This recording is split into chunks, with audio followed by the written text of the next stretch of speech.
Good evening, everyone. Welcome to our first webinar. Let's do a little webinar housekeeping. All audience members are muted right now, and you'll be muted through the presentation. Please use the Q&A to post any questions you might have for our guest.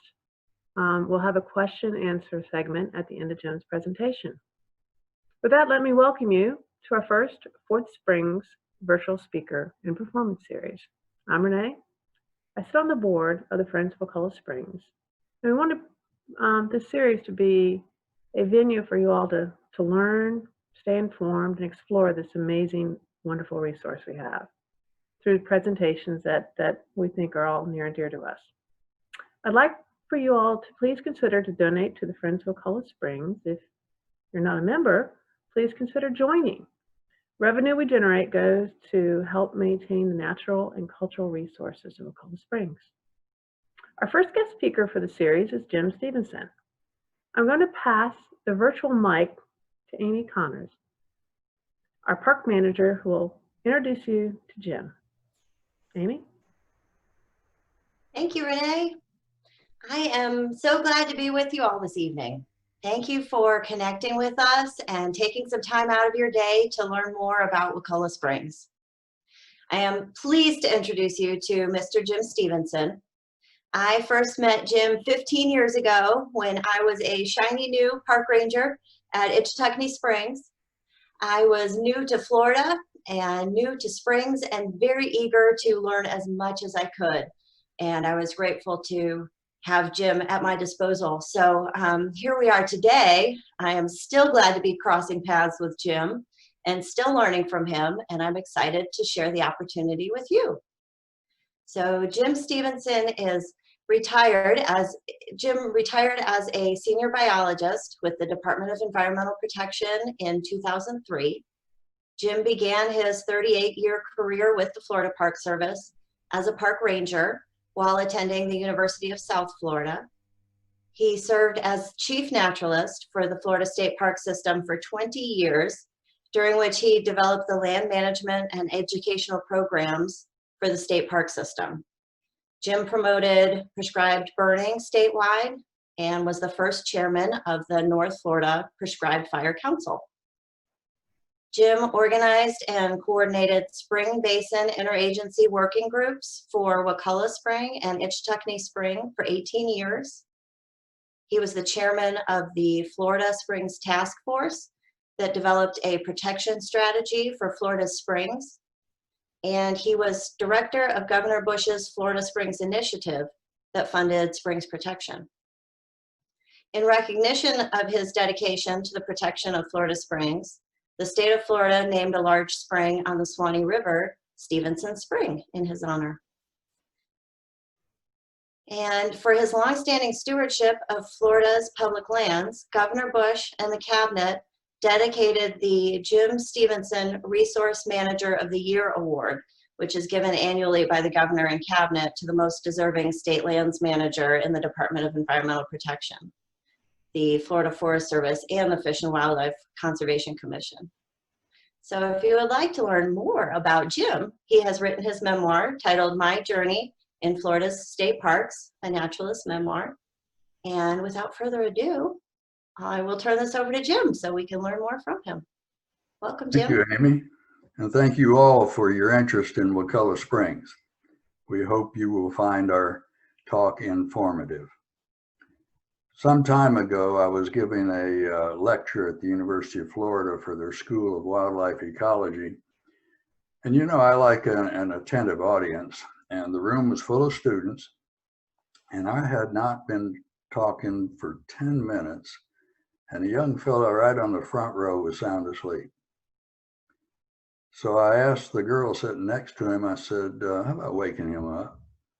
She said, you wake him up, you put him to sleep. So that usually goes over good, but without audience feedback, I'm not sure if you like that joke or not.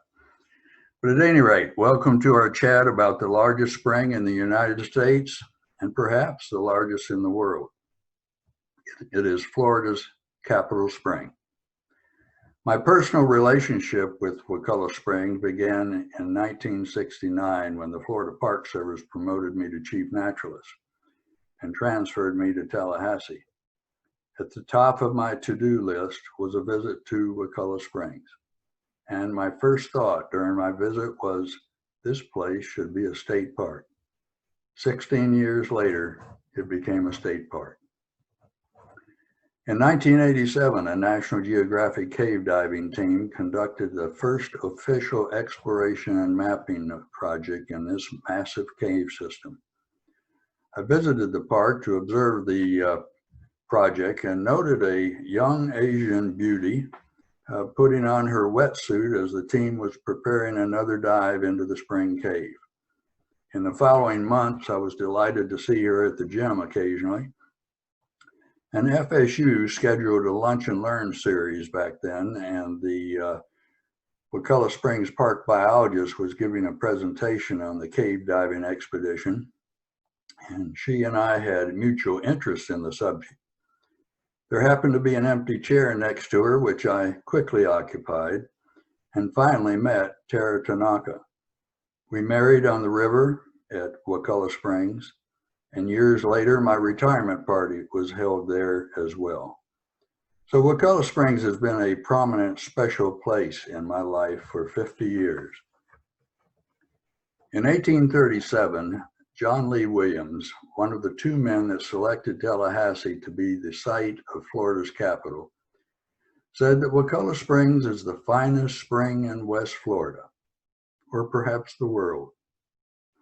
Wakulla Springs has attracted dignitaries from all over the world, including the Shah of Iran and King Hussein of Jordan, General Andrew Jackson, and we know of visitors from 64 countries having taken a tour boat ride.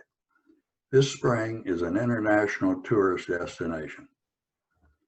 Numerous actors have worked at Wakulla Springs to produce 7 feature films, including The Creature from the Black Lagoon, and a number of Tarzan movies with Tarzan, Jane, and Boy. And of course, Jane Fonda and Ted Turner have been here as well. The Florida Springs Task Force produced a report in 2000 that listed 12 strategies necessary to protect our springs, with education being the primary strategy. Films, videos, and tours were among the educational activities that we implemented. Cynthia Paulson of Palmetto Expedition has sponsored the Saving Wakulla Springs monthly tours for several years. Unfortunately, we've had to put the tours on hold because of the pandemic, but have reproduced the following video that follows the path of the overland tour of the Spring Shed from Cascades Park, a block from the Capitol, 15 miles to Wakulla Springs. Now, the video is only 6 minutes, so don't blink or you'll miss it.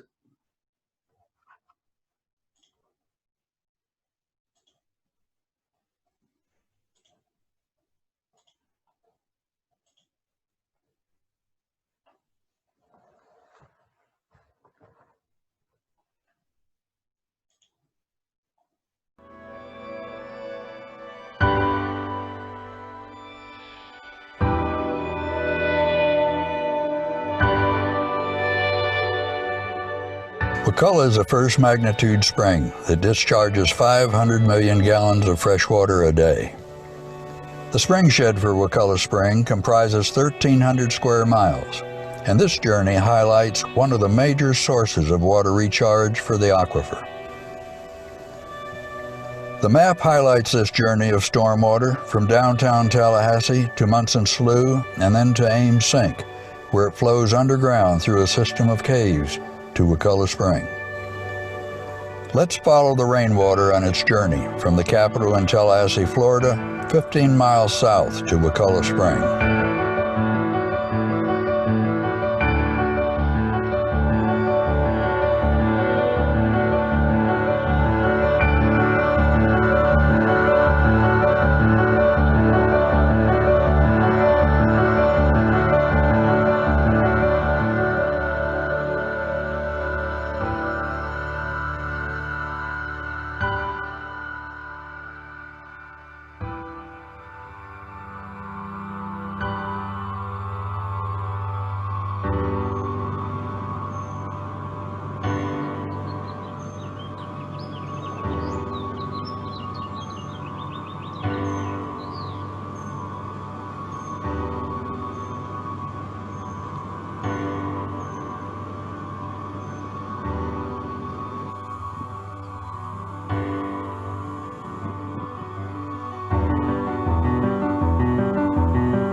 The threats to our springs come from overpumping of water and pollution of the aquifer by nitrate and other contaminants. It is up to us all to protect these waterways that recharge our aquifer, the source of our drinking water and the lifeblood of our springs.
The future of our springs is determined by the decisions of our elected state and local officials. It's important that we show them what it is we want to save. We provide special tours for these officials that have included State Representative Ausley, Mayor Daley, Commissioner Matlow, and Leon County Commissioners Lindley, Maddox, Deloge, Dozier, and Minor, and Congresswoman Graham and Allison Tant. And you see in this photograph here, Commissioner Lindley is in the pink top at Emerald Sink, learning how the water goes through the system. We've also produced brochures, highway signs, and held workshops and a walk for Wakulla Springs. This is the walk just getting started. We had a rally at City Hall and about 250 activists who care very much about Wakulla Springs gathered to hear a couple speeches, and then we walked 5 miles downslope for Wakulla Springs. We didn't go to Wakulla Springs because that was a bit too far. But at any rate, we had a good turnout to promote the protection of the springs. No price is too high for clean drinking water. Just ask the people of Flint, Michigan, and they can tell you about clean water. Water quality of our springs is of great concern. Wakulla Springs has been ailing for the past 25 years because of nitrate pollution. 350 tons of nitrate a year flowing from the spring has resulted in an ecological collapse. The sources of these nitrates in Wakulla Springs are toilets and lawns in the spring shed. Septic tanks are the bigger problem. Do you have a septic tank? Do you know where it is in the yard? When was it last pumped? We have to take better care of our septic tanks in order to reduce the pollution that they produce. This is an example of the ecological collapse that I mentioned. And this photograph is interesting. In 1960, it was a very healthy spring with rich growth of eelgrass and clear water. And in 2013, it has turned into a biological desert. At one of our workshops, we gathered county officials from Wakulla County, Leon County, and the city of Tallahassee to sign an interlocal agreement to work together to reduce the impact of septic tanks. Now, this was a major step to get 3 local governments to agree to take action. One problem with this, though, is they are now all out of office. So in a sense, we have to start over with a new set of officials. Sewage spills are also an issue. 235,000 gallons of raw sewage spills occurred in 2019, flowing down your street and across your lawn. What's the solution? Well, you don't put a roof on your house once. It's past time to replace our dilapidated sewer pipes. Beginning in 2006, the city renovated the wastewater treatment plant to advanced wastewater treatment at a cost of $227 million. No other city has spent so much to protect a Florida spring. Fertilizer is another issue. My lawn has not been fertilized in 27 years, and it's green enough for me. How green does your lawn really have to be? We have 3 large lakes in and around Tallahassee, and each has large sinkholes funneling water into our drinking water and to Wakulla Springs. This is Porter's Sink in the bottom of Lake Jackson. You can see the lily pads on the dry ground in the distance and the sink right here in the foreground. This is a massive sink, and each of these large lakes has sinks like that. Would you drink Lake Jackson water? Of course not. But we need to keep contaminants out of the lake. Where does the water come from? As you learned in the video, 1,300 square miles makes up the spring shed that feeds rainwater to Wakulla Springs. And 400 million gallons a day creates the 9-mile-long Wakulla River. Today's rain is tomorrow's spring water. When you drink, shower, irrigate the lawn, wash the car, you are using Wakulla Springs water. Turn off a faucet and Wakulla Springs will whisper thank you. You heard that it takes a village to raise a child. Well, it takes a village to save a spring. No single agency can save a spring. Protecting a spring is very complicated. We formed a working group in 1992 of experts on water issues because the frequency of dark water days was limiting the use of the glass bottom boats at the park. And we wanted to know why. So we started out at our first meeting with about 8 experts, and in short order, we could fill a room at every quarterly meeting with interested parties about this subject. Research is extremely important. By 2010, we had 20 research and monitoring projects underway. Cave divers have been critical to our understanding of the system. They were studying the system before the rest of us ever caught on to the need. So far, the WKPP cave divers, that stands for Woodville Karst Plain Project. These divers are among the best in the world and have set world records right here in the Wakulla cave system. They've mapped 45 miles of caves over the past 30 years. Wakulla Springs is the deepest and 6th longest in the world. We're constantly looking for new entry points for the cave divers to shorten their swim before they start mapping new cave. And I got a call from a fellow in Wakulla County. He said, I understand you're interested in new sinkholes, and I got one that just formed in my yard. He said, you want to take a look at it? I said, sure. So he gave me directions, and I went down to Wakulla County and found his place. Knocked on the door, and he says, I'll be out in a minute. Sink's over there at the edge of the woods. So I went over there, and it's what you call a chimney sink. It's just a straight shaft right down through the soil and through the lime rock. But I couldn't see the bottom because I couldn't get close enough to the edge without it sloughing off and me ending up in the bottom of that sink. But I wanted to know if there was water down there, so I took a rock and tossed it in, and I couldn't hear it hit. So I grabbed a brick and threw that in, and I couldn't hear it hit either. So I grabbed a concrete block and threw that in, and this goat came tearing out of the woods and dove into the sink. And about that time, the guy came out of the house. He says, "Have you seen my goat?" And I said, "Where was he?" He says, "He was tied to a concrete block."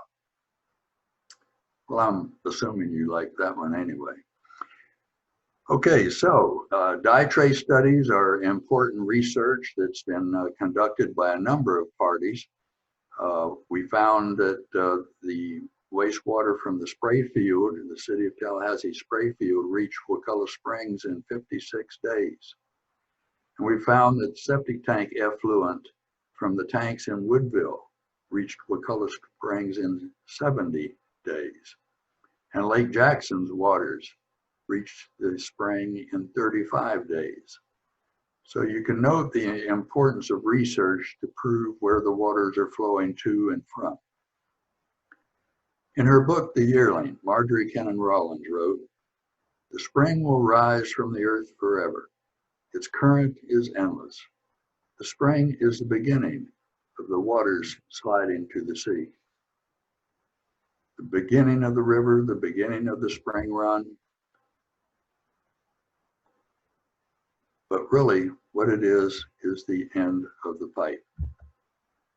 I'd like to point out, I mentioned the divers. We arranged for the cave divers to get special recognition from the governor and cabinet. You see Governor Charlie Crist there, and the lead cave diver holding the proclamation. On the far left is the president of the Florida Wildlife Federation, and they've been outstanding in protecting the spring. And on the far right is the gray suit on the left is the Secretary of the Department of Environmental Protection, Mike Soule, and that's me on the right of him. But at any rate, that was a nice day for them to be recognized for their outstanding work in helping to protect Wakulla Springs. This is the dye that I mentioned being put in Ames sink, and it was found at Wakulla Springs in 20 days, a distance of 7 miles.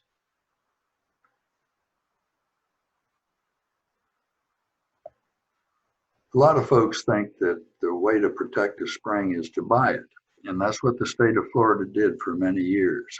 There are 16 outstanding springs in the Florida State Park system that the parks are named after. But the first park named for a spring was Manatee Springs in 1949. Well, unfortunately, it's a very sick spring today. If you don't protect the land, you can't protect the water. All you protect is a hole in the ground.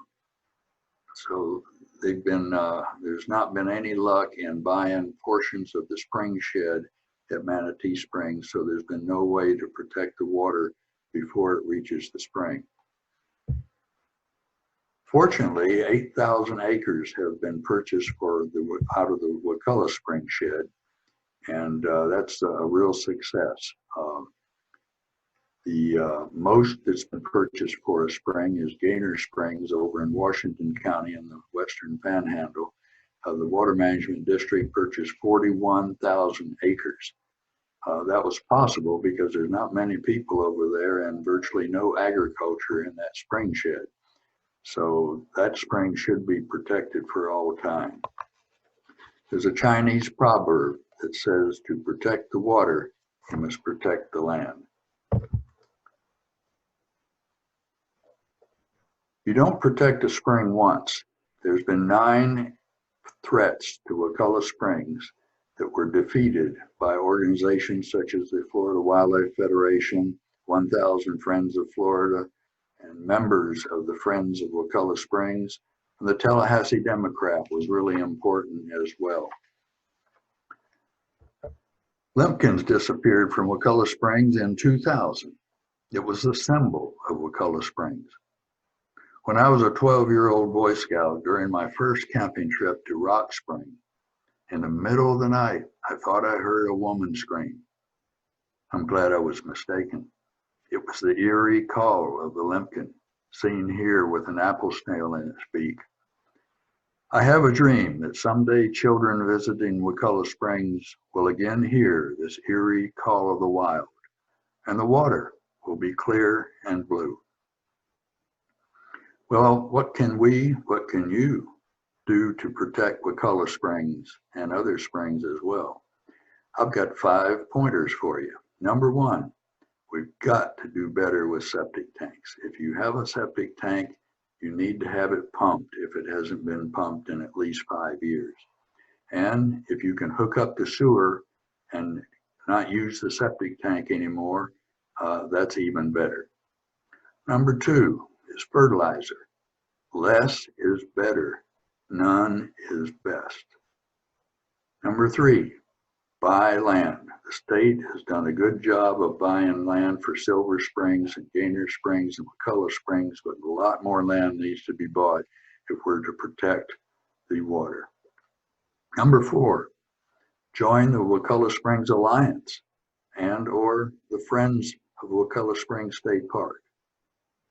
And 5, buy a Springs license tag to fund Springs education and research. So these are important things that you can do. It doesn't cost a cent to stop fertilizing, and write an email or a letter to your elected officials to have them put more interest in buying spring sheds.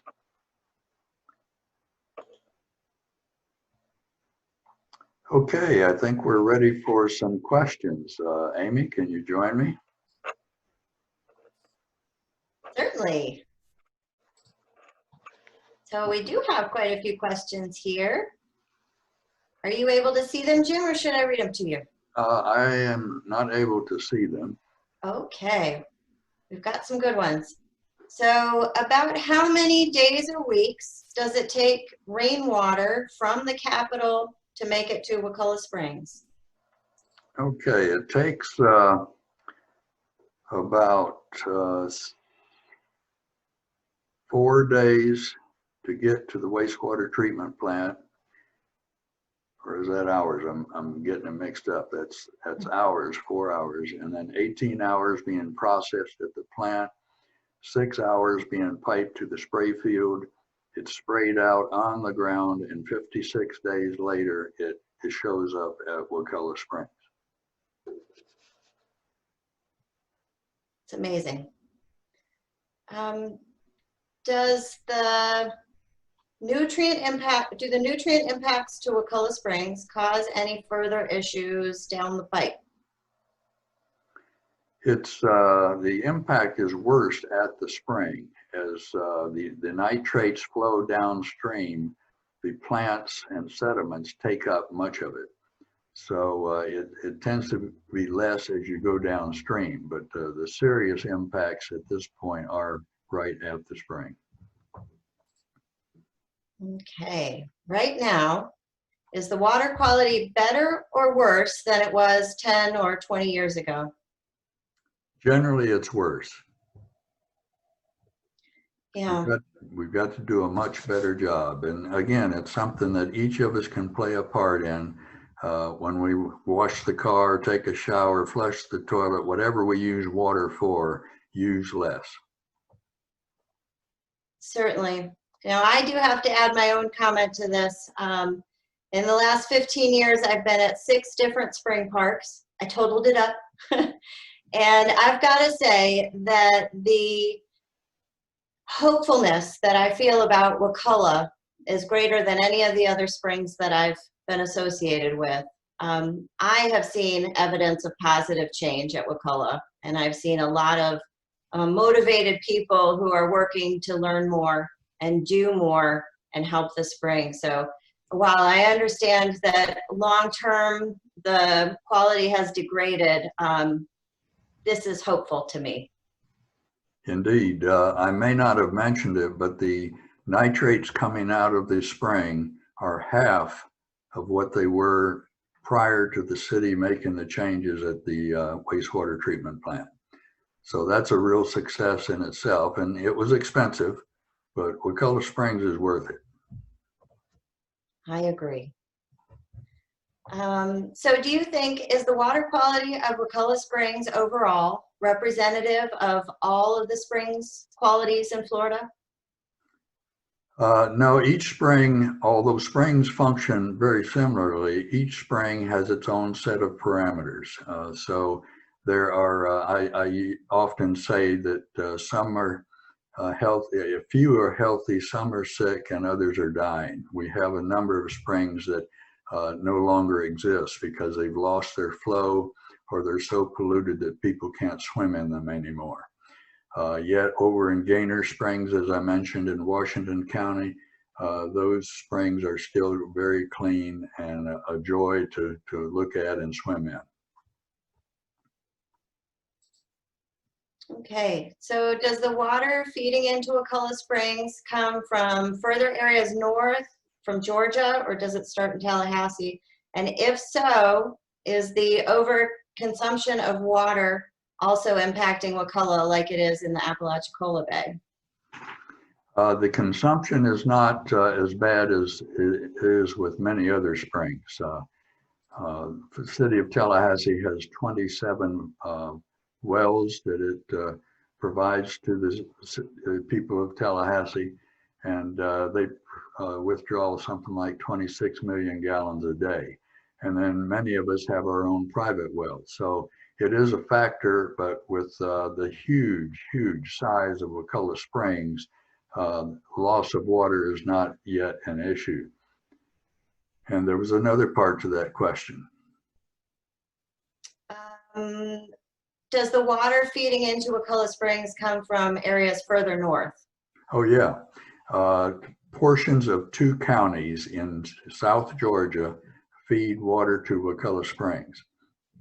But there's a huge amount of clay in that area, and it's extremely difficult for water to make its way through that clay and then all the way down to Wakulla Springs. Some of you may have heard of the Cody Scarp. That's a geological term for a geological feature. It generally runs along Tram Road, Paul Russell Road, Orange Avenue, and on out towards Lake Talquin. On the north side of that scarp is dense clay that the water has a hard time getting through. But south of the scarp, there's virtually no clay, and water can just race through that area and end up in Wakulla Springs in short order. Great. And I see we still have more questions coming in. That's great. I just want to remind the audience to use the Q&A questions at the bottom of the screen, and you can add your questions as well. The next one, Jim, is the water quality of Spring Creek comparable to what is happening in Wakulla? Spring Creek is primarily salt. It's a tidal set of springs. There's 13 spring vents there in that area. And so it's a very different source of water, although some of it is fresh water from the north, but it's kind of a mixed bag. Wakulla is saline for a ways up the river, but then it's pretty much fresh. And those 2 springs are connected, we've found in recent years. There's times when Spring Creek reverses flow. With higher sea levels now, it's harder for the water to get out of those spring vents. Also, with more water being used upstream by the city of Tallahassee and others, there's less force in the water to break through that tidal barrier. Okay, this one. What do you think is the most endangered spring in Florida, and what can be done in the future to protect it? Well, we have at least 1,000 springs in Florida. We've got the biggest, which is Wakulla Springs and Silver Springs down in Ocala. And then many of them are very small. You know, DeSoto and his army of 600 troops, 200 horses, and 300 hogs spent a few weeks at least in present-day Myers Park. Those 200 horses drank something like 1,500 gallons of water a day. So there had to be some springs there in Myers Park and up on that hill to provide adequate water for the troops and the animals. And so the springs are in every condition that you can think of. Some you would not dare want to swim in, and others are still clean and pristine. Great.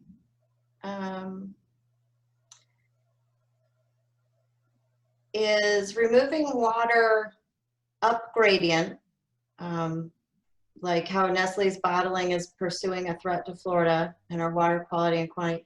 So I think this question is asking what the impact will be on the spring if we remove water up gradient. Every faucet counts. And generally bottled water companies don't use as much as, for instance, agriculture or municipal systems. It's a quantity of water that's lost to the system. It's my feeling that these bottled water companies should be giving back. That's free water that they're taking. All it's costing them is a pump and some pipes, and that's our water. And they ought to be giving back in some manner, like helping to buy up some of these spring sheds that need to be bought to protect the water, or helping to fund research projects. There's a lot they could do that they aren't doing now. Okay, our next question is about, does the water from Piney Z, Lake Lafayette, feed the spring? Yes. By the way, I forgot to mention when we got started on these questions, Amy can answer any of them about the park. I mean, but I should point out that if you ask a question that we don't have the answer for, you're going to have to leave. Just kidding. All right, we do have a handful of additional questions. So our next one, will the growth at Cascades Park, I'm assuming they mean the buildings being built around Cascades Park, cause issues with additional pollution flowing down? Wherever there's a hard surface, that means that water can't percolate through the soil and down to the aquifer. So the more rooftops, driveways, and roads that we put into our fair city, the greater impact they're going to have. I'm not into land use planning, but land use planning is very important if we're going to take care of our city and county for all time. Okay, this one is asking about the size of the spring shed. So how far east does the area draining to Wakulla Springs extend? Good question. It goes right to the Jefferson County line, but for the most part, it remains, the east line is in Leon County. Do the pollutants impact people swimming in the spring? Yeah, that's another good question. The pollutants are at such a level that it's still safe to swim at Wakulla Springs. That is not an issue. Now, in time, as growth continues, some of these problems are going to be multiplied, and who knows, maybe the day will come when we can't swim at not only Wakulla, but any of the springs. So it just stresses the importance of us doing our part to protect the water flowing to the springs. If we wait until the water gets to the spring to try to protect it, it's too late. I mean, it's the dirty deed is done. But we need to start up on the hill. As some of you know, the Capitol is right at 200 feet above sea level, and Wakulla Springs is 5 feet above sea level, so it drops 195 feet in that 15 miles, and that's the area that we've got to focus on protecting. Speaking of protecting springs, what role can government officials play in protecting springs? Well, every time that they're considering an issue, I would ask them, how will this affect Wakulla Springs? So seems like a simple question, but it's protecting the spring, as you know, is very complicated.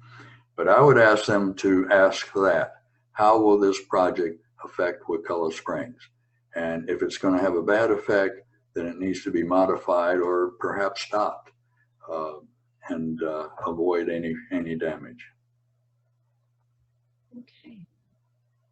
How is the biodiversity of the fauna and flora of Wakulla Springs responding to water quality changes?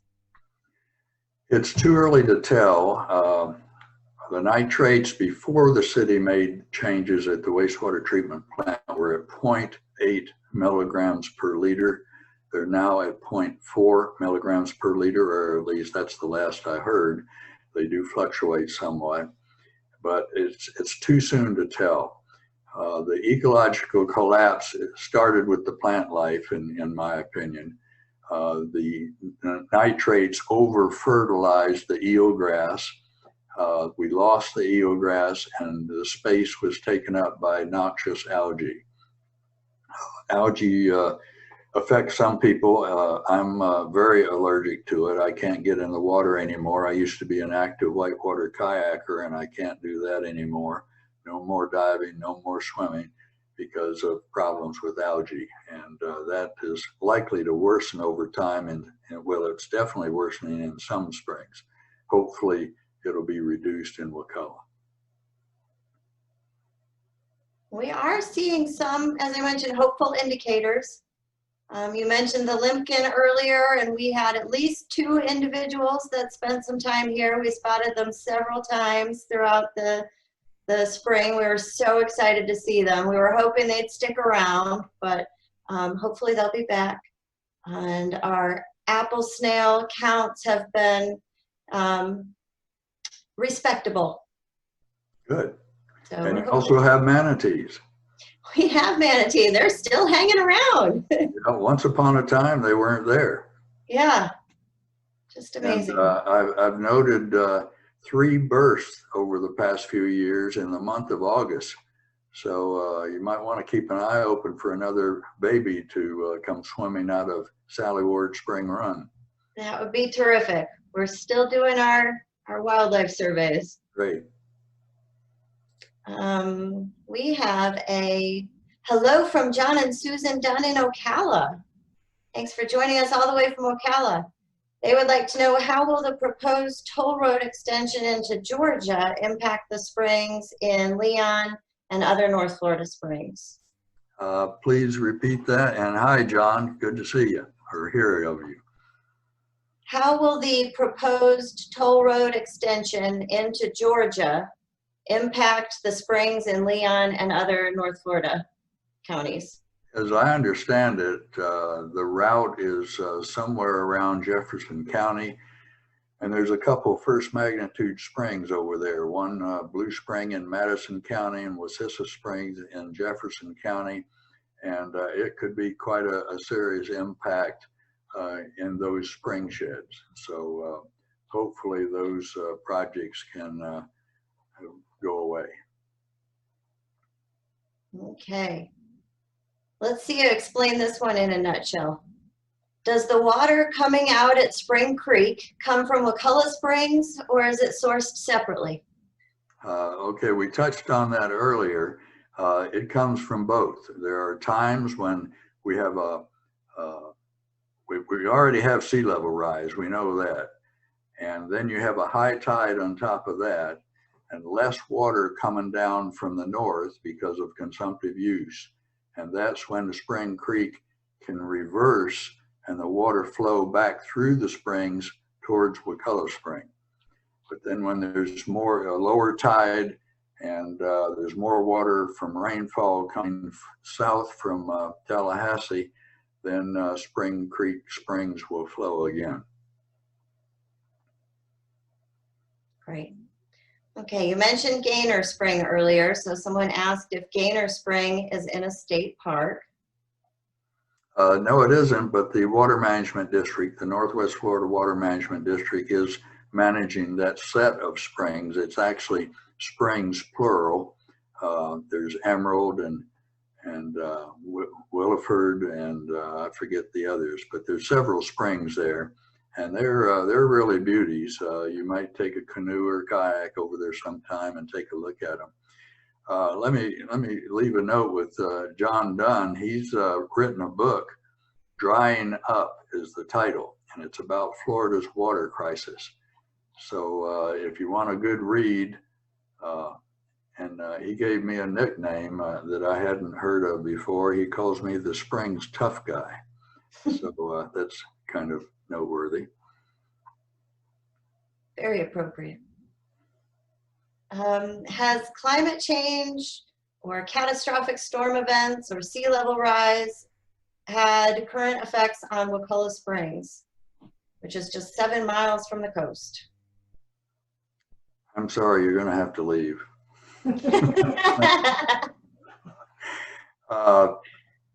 I can't say for sure. There's many variables. I was given a talk in Homosassa Springs one evening, and the president of the Homosassa Springs and River Alliance told me that he was a retired space engineer, that he had been on all the big space projects over the years. And, you know, they drew up the plans and went to the moon, and drew up the plans and went to Mars. And he says, protecting a spring is complicated. And I think that says a lot. I mean, to think that this aeronautical engineer would think that, that's really something. It's rocket science. Yeah, right. Do you know of any efforts that Wakulla County is taking to address the septic tank problems that affect Wakulla Springs? I am not up to date on that, but we're hopeful that the county commission will give more attention to septic tanks. They've done some good work in the past, but I don't know the status now. But and it's not all of Wakulla County. There's just a small area of Wakulla County that's in the Wakulla Springs spring shed.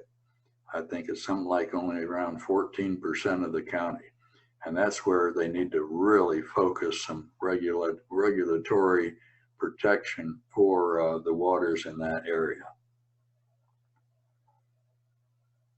This one is also relative to septic tanks. What would you say is the largest obstacle to responsibly maintaining septic tanks for those who will have them? Well, septic tanks were designed to get stuff out of sight and for harmful bacteria to be killed instead of permitting it to get into the drinking water. That's how they were designed. But they do not remove nitrate or remove very, very little nitrate. And that's why they're a problem for springs, because they're such a source. I think 50% of the nitrates in the Wakulla system come from septic tanks. And there's been an effort to tighten up on that. I don't know how successful it has been or will be, but we just got to solve the septic tank problem. Certainly. Okay, we've got a few more questions. With acid rain increasing or occurring and dissolving limestone, are more sinkholes up gradient occurring? And is this a threat to our overall water quality? I can't answer that. I just don't know the rate of formation. I mean, sinks can form at any time and any place. Here on our property, we've got a sink that's forming. It was flat ground, and now there's a 24-inch deep saucer-shaped sinkhole there. So I hope it stays some distance from the house, and my goat doesn't end up in it. But it's hard to say. The Florida Geological Survey, they have geologists that are quite knowledgeable about sinks, and a call to one of them could help you with that answer.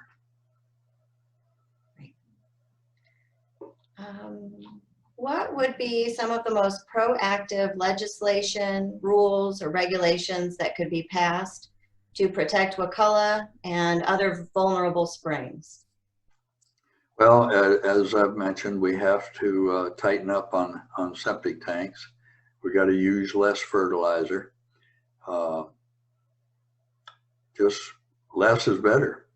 Use less water, and that's what it's all about. And protect what natural lands we have left. The more development we have, the worse the problem's going to get.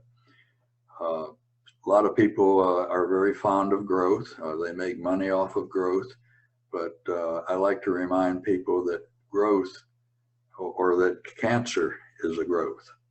So we've just got to be very careful with how we grow. I wish we had land use planning like we did back when the Department of Community Affairs was taking care of that matter, but that was a agency that was lost through various means. Along those lines, someone is asking, what specific governmental agencies should they target to speak to about water protection, planning, building? How do they get involved? Yeah, the Department of Environmental Protection is the lead agency. And of course, the water management districts have a role as well. 4 of the 5 water management districts are in Springs country, and a number of them have bought acreage in spring sheds and have done some good work. Some of them have done some good research and monitoring. So those are the primary agencies, and local government as well. The stormwater management is real important. There's a lot of folks don't like regulations. Unfortunately, we've got to have some regulations if we're going to win some of these environmental battles. There is such thing as bad regulation. There's regulations I don't like, but we've got to have them. We need to fine tune them. If they're not common sense regulations, we need to fine tune them. But we can't have the Wild West in Florida if we aren't going to protect these waters. Okay, well, we are running out of time, but we've got a couple more that have quick answers, and then I think we need to wrap up the evening. One quick question, is there still eelgrass in the Wakulla Spring area?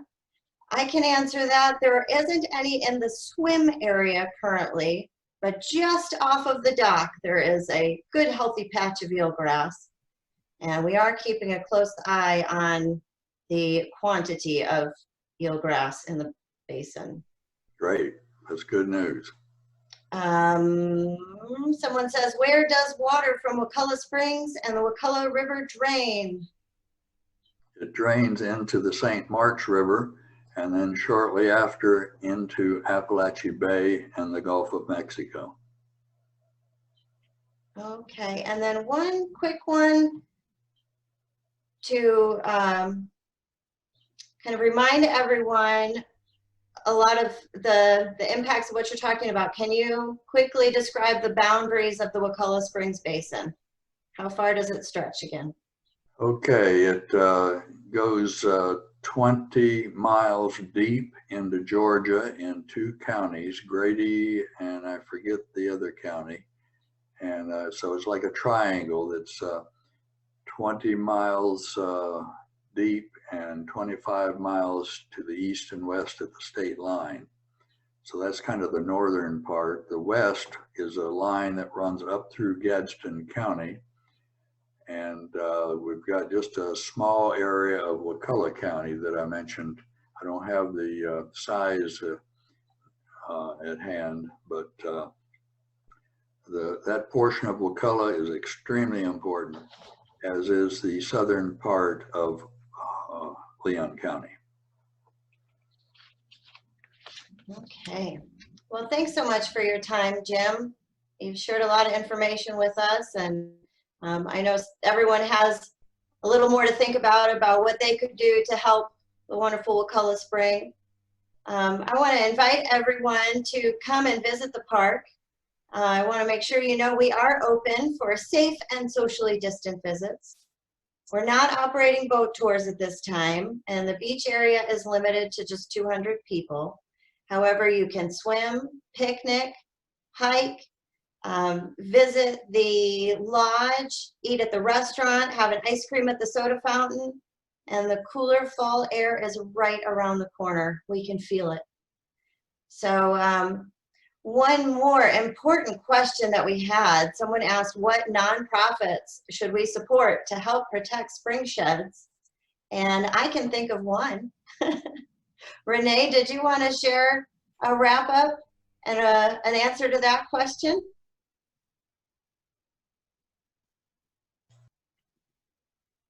Yes, I would actually. Sorry for that.